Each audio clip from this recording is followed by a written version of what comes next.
നടൻ സിദ്ദിഖിൻ്റെ മുൻകൂർ ജാമ്യം റദ്ദാക്കിക്കൊണ്ട് ഉത്തരവ് പുറപ്പെടുവിപ്പിച്ച ഹൈക്കോടതി ജസ്റ്റിസ് CS ഡയസ് അദ്ദേഹത്തിൻ്റെ ഉത്തരവിൽ പറയുന്ന കാര്യങ്ങൾ ഒരു കോടതി സ്ത്രീപക്ഷ നിലപാട് എങ്ങനെ സ്വീകരിക്കണം എന്നതിന് ഉത്തമ ഉദാഹരണമാണ്.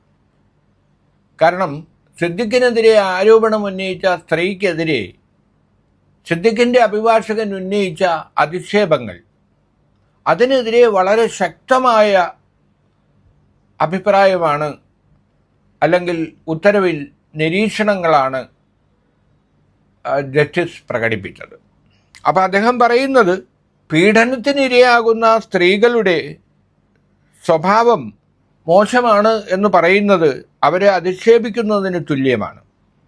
അവർ അനുഭവിച്ച ദുരിതവും അവർ അനുഭവിച്ച മാനസിക സംഘർഷങ്ങളും അവരുടെ വൈകാരിക പ്രശ്നങ്ങളും സമൂഹം അവരോട് കാണിച്ച നിലപാടുകളുമെല്ലാം തന്നെ അവരെ മുറിപ്പെടുത്തിയിട്ടുണ്ടാവും.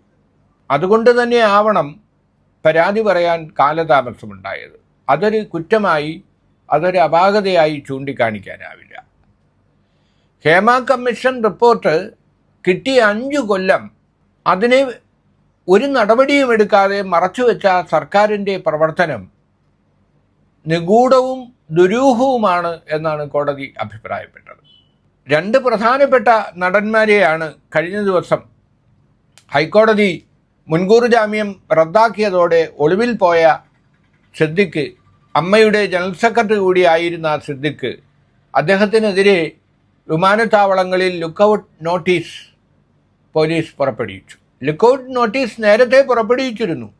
എന്നിട്ടും മുൻകൂർ ജാമ്യം കഴിഞ്ഞ ദിവസം ഹൈക്കോടതി പരിഗണിക്കുന്നു എന്നറിയാമായിരുന്നിട്ടും സിദ്ദിഖിൻ്റെ നീക്കങ്ങൾ, സിദ്ദിഖ് എവിടെയാണ് എന്ന് മനസ്സിലാക്കാൻ നമ്മുടെ രഹസ്യ പോലീസിനോ കഴിഞ്ഞില്ല എന്നത് വിചിത്രമാണ്. ഇതേ ദിവസം തന്നെയാണ് മുകേഷിനെ ചോദ്യം ചെയ്ത് 3 മണിക്കൂറോളം AIG പൂങ്കുഴലി ചോദ്യം ചെയ്ത് വൈദ്യപരിശോധനയ്ക്ക് വിധേയനാക്കി അറസ്റ്റ് രേഖപ്പെടുത്തി വിട്ടയച്ചത്. അപ്പോൾ എറണാകുളം സെഷൻസ് കോടതി ഹണി വർഗീസ് മുൻകൂർ ജാമ്യം അനുവദിച്ചതുകൊണ്ട് മുകേഷിനെ വിട്ടയച്ചു. അതേസമയം മുൻകൂർ ജാമ്യം ഹൈക്കോടതി റദ്ദാക്കിയതുകൊണ്ട് സിദ്ദിഖിനെ പിടികൂടാനായി ലുക്കൌട്ട് നോട്ടീസുമായി കേരളം മുഴുവൻ അരിച്ചു പൊറുക്കുകയാണ് പോലീസ്.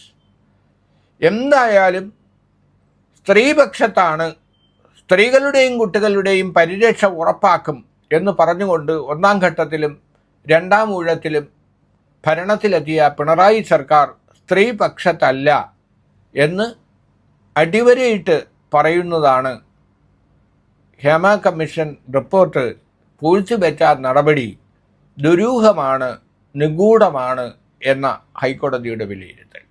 നേരത്തെ ഹൈക്കോടതിയിലെ മറ്റൊരു ജസ്റ്റിസ് ഹേമ കമ്മീഷൻ റിപ്പോർട്ട് വിവരാവകാശ നിയമം അനുസരിച്ച് പുറത്തുവിടാം എന്ന് ഉത്തരവിട്ട സന്ദർഭത്തിലും ഇത് ഇത്രയും കാലം പൂഴ്ത്തിവെച്ചത് വളരെ സംശയകരമാണ് എന്ന് വിമർശിച്ചിരുന്നു.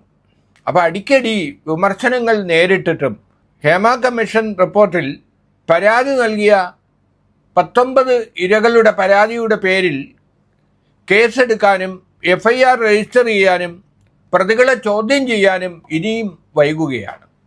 ഹൈക്കോടതിയുടെ നിരീക്ഷണത്തിലാണ് അന്വേഷണം നടക്കുന്നു എന്നത് മാത്രമാണ് ആശ്വാസകരം.